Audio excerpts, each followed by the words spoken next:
অনেক ভালো লাগছে, কারণ হচ্ছে আমি অনেকদিন আসলে একটু ডিটেলস ছিলাম, একটু বিজি ছিলাম পার্সোনাল ওয়ার্কে। তো পুষ্টিবিদ ফাউন্ডেশন আমার সবসময় একটা ভালো লাগার জায়গা। আজকে আপনাদের সাথে আমার কিছু অভিজ্ঞতা শেয়ার করবো, যেটা কিনা আপনাদেরকে হেল্প করবে। আমি যা জেনেছি সেখান থেকে শেয়ার করছি, যাতে আপনারাও এই জিনিসটা জানতে পারেন এবং এটা থেকে কিছুটা হলেও শিখতে পারেন। তো প্রথমে হচ্ছে যখন আমরা সিবিসি দেখি, সিবিসি মানে হচ্ছে কমপ্লিট ব্লাড কাউন্ট। এই কমপ্লিট ব্লাড কাউন্ট থেকে আমরা কিভাবে ক্যান্সার হয়েছে কি হয়নি সেটার আর্লি সিম্পটমস বা সাইন পেতে পারি। তো প্রেজেন্টেশনের মেইন রিজনে আমি দিয়েছি CBC and cancer, how blood test gives clues. আমাকে কিভাবে ক্লু দিবে যে আমার সিবিসি কি বলছে এবং সেখান থেকে আমি কি একটা ইন্টারপ্রিটেশন আসতে পারছি যে আমার ক্যান্সার হতে পারে কি পারে না। Next slide. আমি খুবই সংক্ষেপে সাজিয়েছি কারণ আপনারা সবাই এগুলো জানেন। তো প্রথমে সিবিসিতে আমরা দেখি কি ডাব্লিউবিসি। সাধারণত ডাব্লিউবিসি নরমাল একজন মানুষের থাকে 2000 থেকে 1300, বাচ্চাদের ক্ষেত্রে এটা বেড়ে 15,000 পর্যন্ত হয়। কিন্তু যখন আমরা দেখতে পাবো যে ডাব্লিউবিসি চেঞ্জ হচ্ছে, মানে হচ্ছে 2000 এর নিচে নেমে গেছে, অনেক সময় 1500 যখন হয় তখন আমরা একটু চিন্তিত হয়ে যাই এবং এই যে চেঞ্জেসের জন্য আমরা তখন বলতে পারি যে লিউকেমিয়া, যে ক্যান্সার, এটা তার আক্রান্ত হতে পারে। আরেকটা ব্যাপার সেটা হচ্ছে লিম্ফোমা। যখন ডাব্লিউবিসি অনেক বেড়ে যায় অথবা অনেক কমে যায়, কারো 200 ডাব্লিউবিসি হতে পারে, কারো 18,000 হতে পারে, সেই ক্ষেত্রেও আমরা বুঝতে পারি যে তার এই ক্ষেত্রে কোনো একটা সমস্যা হয়েছে। কিন্তু এটার জন্য আমাদেরকে আরো কিছু টেস্ট করাতে হবে, এটা দিয়ে ইন্টারপ্রিটেশন করতে পারবো না যে আমার কি ক্যান্সার হয়েছে। সিবিসি আমাদেরকে একটা আর্লি সাইন দিচ্ছে যে তার এই ধরনের ব্লাডের সমস্যা আছে। তার মানে হচ্ছে লিউকেমিয়া হতে পারে অথবা লিম্ফোমা হতে পারে, বা তার কিন্তু অন্য ব্লাড ক্যান্সার নাও হতে পারে। তারপর আমরা দেখবো আরবিসি বা হিমোগ্লোবিনের ডিক্রিজ। এটা কি সাইন দেয়? এটা হচ্ছে তার বোন ম্যারো পর্যাপ্ত পরিমাণে লাল লোহিত রক্তকণিকা যেটা আমরা বলি সেটা তৈরি করতে পারছে না, যার কারণে তার আরবিসি বা হিমোগ্লোবিন ডাউন হয়ে যাচ্ছে। এছাড়া ক্রনিক ডিজিজ মানে হচ্ছে সে অনেকদিন ধরে জরায়ু ক্যান্সার বা এই ধরনের অন্য ক্যান্সারগুলো নিয়ে আক্রান্ত আছে, কিন্তু তার হিমোগ্লোবিন বাড়ছে না। এছাড়া জিআই ব্লিডিং, বিশেষ করে যাদের কোলনিক যে ক্যান্সার হয় সেই ক্ষেত্রে সবসময় দেখা যায় হিমোগ্লোবিন ডিক্রিজ থাকে। অনেক সময় দেখা যায় 7, 6, 5 হঠাৎ করে এক মাসের মধ্যে ডাউনে চলে যায়। তো ওই সময় আমরা যদি আমাদের সিবিসি সামনে নিয়ে আসে একটা পেশেন্ট, তখন আমরা তাকে বলবো যে আপনি একটু আর্লি ক্যান্সারের চেকআপে যান, অথবা যে হেমাটোলজিস্ট আছেন তার কাছে যান, অথবা যে কোনো একজন ক্যান্সার বিশেষজ্ঞের কাছে যান, কারণ আমি এটা ইন্টারপ্রিটেশন করতে পারছি না। তারপর হচ্ছে প্লাটিলেট শিফট। যেমন হচ্ছে ব্লাড ক্যান্সারের ক্ষেত্রে দেখা যায় প্লাটিলে 5 লাখের উপরে করে উঠে যায়। আমি 2 দিন আগে করিয়েছি 1.5 লাখ, 3 দিন পরে করালাম এবং আমার ঘন ঘন জ্বরও থাকতে পারে সাথে, তখন দেখতে পাবো যে আমার 15 লাখের উপর উঠে গেছে প্লাটিলেট। এরকমের যদি হয় তাহলে সেই ক্ষেত্রে আমি বুঝতে পারবো আমার ব্লাড ক্যান্সারের কাছাকাছি আমি চলে যাচ্ছি। এছাড়া বোন ম্যারো সাপ্রেশন যদি হয় তাহলেও সেই ক্ষেত্রে আমরা বুঝতে পারবো প্লাটিলেট শিফট হচ্ছে, মানে হয় যেটা নরমাল থাকার কথা তা থেকে একবার নিচে নেমে যাচ্ছে অথবা অনেক উপরে উঠে যাচ্ছে। এরপর আমরা দেখি যে অ্যাবনরমাল সেলস।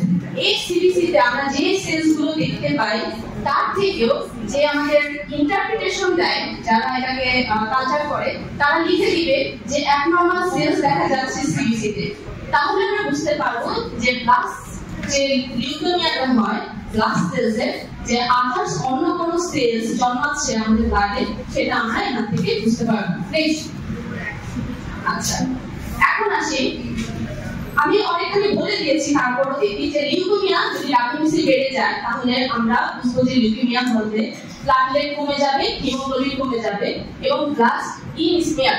স্মিয়ার হচ্ছে একটা ব্লাড টেস্ট যেখানে কালচার করা হয়। কালচার করালে সেখানে দেখা যায় যে ডাব্লিউবিসি বা সিবিসি হলে একটু সেলের যে আকার থাকে সেই আকারটা চেঞ্জ হয়ে যায়। দেন হচ্ছে লিম্ফোমা।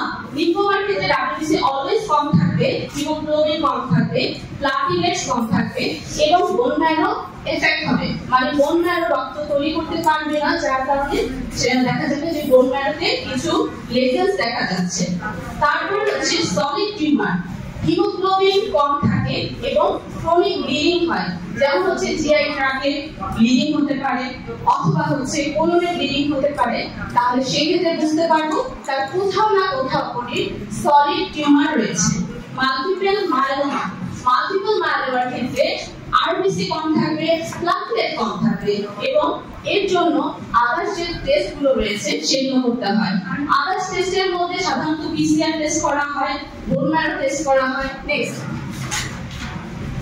আচ্ছা, we have to suspect cancer for CBC. কোন কোন ক্ষেত্রে আমরা একেবারে সাসপেক্টেশনে চলে যেতে পারবো সিবিসি দেখে? যেমন হচ্ছে পারসিস্টেন্ট অ্যানিমিয়া, যেটা একটু আগে আমরা পড়িয়েছি আমাদেরকে, যে পারসিস্টেন্ট অ্যানিমিয়া, প্যানসাইটোপেনিয়া, এগুলোর ক্ষেত্রে দেখা যায় যে সিবিসি দেখে ইন্টারফেয়ার করতে পারে এবং হেমাটোলজিস্টরা এটাতে খুব দক্ষ, তারা সিবিসি দেখে বুঝে করে ফেলতে পারে যে তার পারসিস্টেন্ট অ্যানিমিয়া হয়েছে। তারপর হচ্ছে ভেরি হাই ডাব্লিউবিসি, যেটা আমি বললাম যে আমার 15,000-এর মধ্যে বাচ্চাদের থাকার কথা, কিন্তু সেই বাচ্চার 1,000 উঠে গেছে। তো সেই ক্ষেত্রে আমরা বুঝবো যে তার ক্যান্সার অলরেডি আছে। সাডেন প্লেটলেট ড্রপ, যেমন হচ্ছে হঠাৎ করে ডেঙ্গু হলেও দেখা যায় প্লেটলেট ড্রপ করে। সেই জন্য আমাদের আগে একটা চিন্তা করতে হবে যে শুধু এটা দিয়ে কি আমরা বুঝবো কিনা। এছাড়া থ্রম্বোসাইটোপেনিয়া যদি হয়ে থাকে, যদি দেখা থাকে থ্রম্বোসাইটোপেনিয়া, তাহলে বুঝবো ক্যান্সার আছে। কিন্তু ডেঙ্গুর ক্ষেত্রে থ্রম্বোসাইটোপেনিয়া লেখা থাকবে না, মানে হচ্ছে আমার প্লেটলেট ড্রপ করতে পারে ডেঙ্গুর কারণেও, কিন্তু যদি থ্রম্বোসাইটোপেনিয়া হয় তাহলে আমি বুঝতে পারবো যে এই বডিতে ক্যান্সার আছে।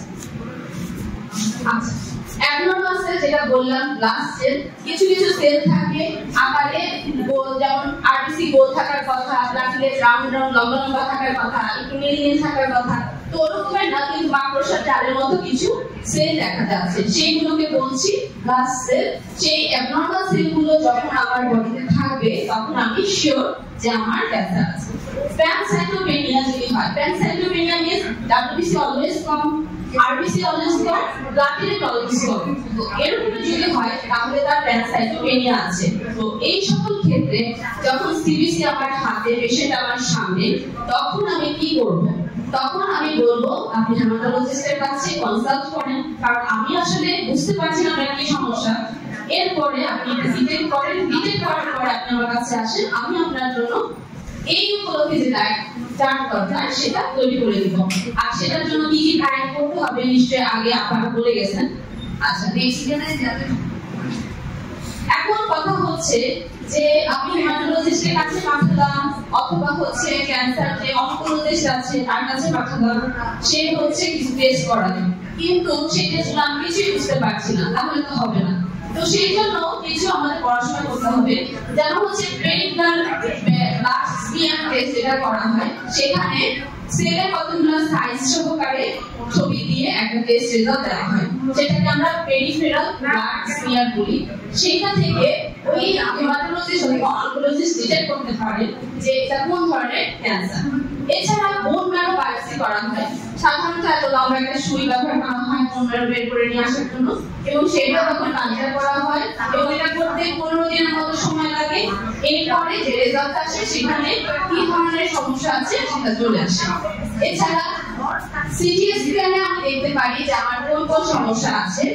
তাছাড়া পেট সিটি স্ক্যান, এটা একটা সিটি স্ক্যান, স্পেশাল ইনগ্রেডিয়েন্ট বা কেমিক্যাল ইনজেক্ট করে তারপরে এই সিটি স্ক্যানটা করা হয়। তার মাধ্যমে আমরা বুঝতে পারি কোন কোন জায়গায় অ্যাবনর্মাল সেল আছে এবং বডির কোন কোন জায়গায় যে সেলগুলো রয়েছে সেগুলো আমার বডির সেল না। এছাড়া টিউমার কিছু মার্কার আছে, যেমন K1 K2 মার্কার, এই ধরনের মার্কারগুলো ইউজ করা হয় আমাদের কি ধরনের ক্যান্সার আছে সেটা ডিটেক্ট করার জন্য।